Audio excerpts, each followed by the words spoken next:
comfortable and you've got a nice good base stand, you're not bending over, you're not, this is the problem with this, you young guys don't really understand it right now, and you think because, well, you know, I'm strong and I'm physical and fit, you're going to do a certain type of angles on your arms and your shoulders, and you're going to wind up with a shoulder problem, and you're going to be an activator dude by the time you're 60. Okay, so we're going to take and we're going to always pay attention to where I can get my center body on these adjustments set up to where I'm using the least amount of body effort. Okay, I don't want to be all extended out, and I don't want to be maybe too close to the work where I can't get the thrust, but I want to be set up just right, and it's somewhere right in here where I feel really comfortable about making some of these corrections.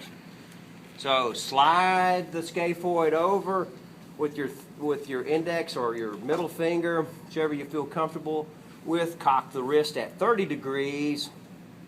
Angle it just a little bit inside here because its misalignment is usually this direction. So you're going to angle it back a little bit and then make a little light thrust. Boom. Okay? We're going to go back over to the triquetrum. We're going to slide our index back over, taking all the skin out. And once again, if we're trying to open this concavity underneath in the wrist, we want to try to get this bone to come back and lay back down. So we're going to cock the wrist once again, slide the wrist, and then 30 degrees right in here. Boom. Okay?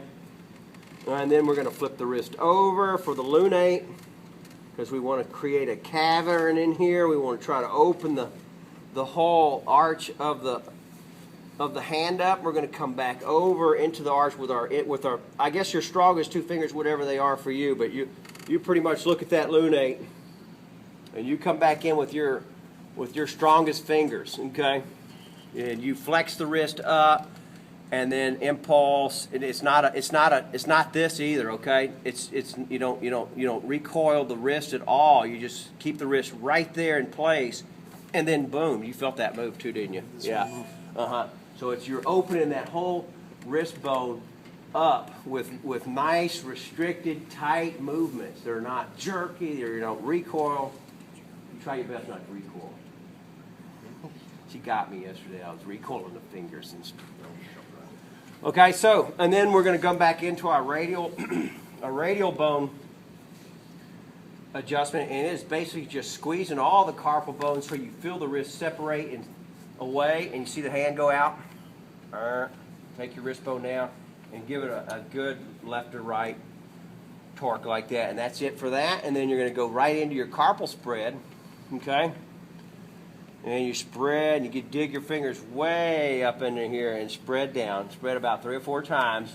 And remember, never do any of these testings before you test the opponent's pollicis and the index and the thumb, okay? Because we're testing the median and the ulnar nerve before we do anything. Because this is where I'm going to sell this thing on down the road. I can't stress that enough. This whole program is built on getting in his head that after I complete all these adjustments, that he absolutely knows that his hand was weak when it started and it was strong when it finished, okay? And this whole thing is built on what? Mechanoreceptors, the afferents to the brain, okay? We're only removing stretch off of each and every one of these capsules that is registering afferent inhibiting effects to the wrist.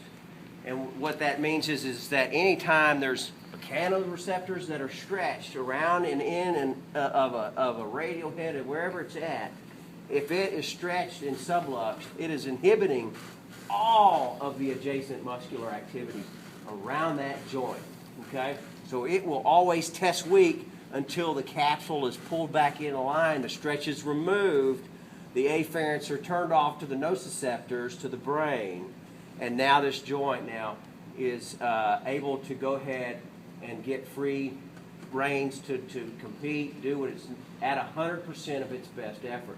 Okay, when these things are subluxed, you can only imagine what that would mean to a power lifter or some heavy competitive athlete when he sees that his tricep now is 3 times stronger, maybe 2 times stronger, maybe able to hold my whole body weight up.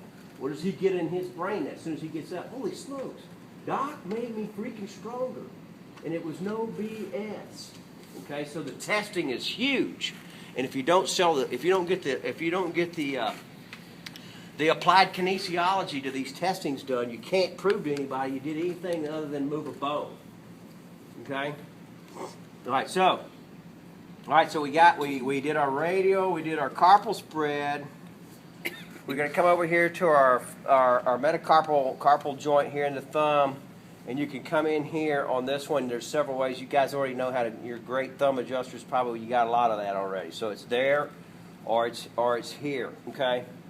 You're going to extract the trapezium away from the metacarpal joint. Then we're going to move on in to the carpal joints, and we're going to simply just traction the thumb back. See, each finger will traction up as I traction it back, and I'm just simply going to try to get as deep into the knuckle as I can, traction that part back, and flip it back, okay, while I'm taking tension that way with the metacarpal joint, okay? And then if we want, and we'll do each one of those, okay? Okay? And then we'll move into the phalanges, okay? Everybody knows the phalanges. Okay, so now we're going to go back. Now we're going to retest. And now I want you to hold that finger together and resist go. Very good. And hold the thumb in the index and resist go. Oh, awesome. Very good. Okay. Boom! Making that money. Okay. And your girls really need to pick up on this stuff. This will get you guys away from wrestling big people faster than anything. Okay. And you like wrestling about a 350-pound guy for a lower back SI? Isn't that a lot of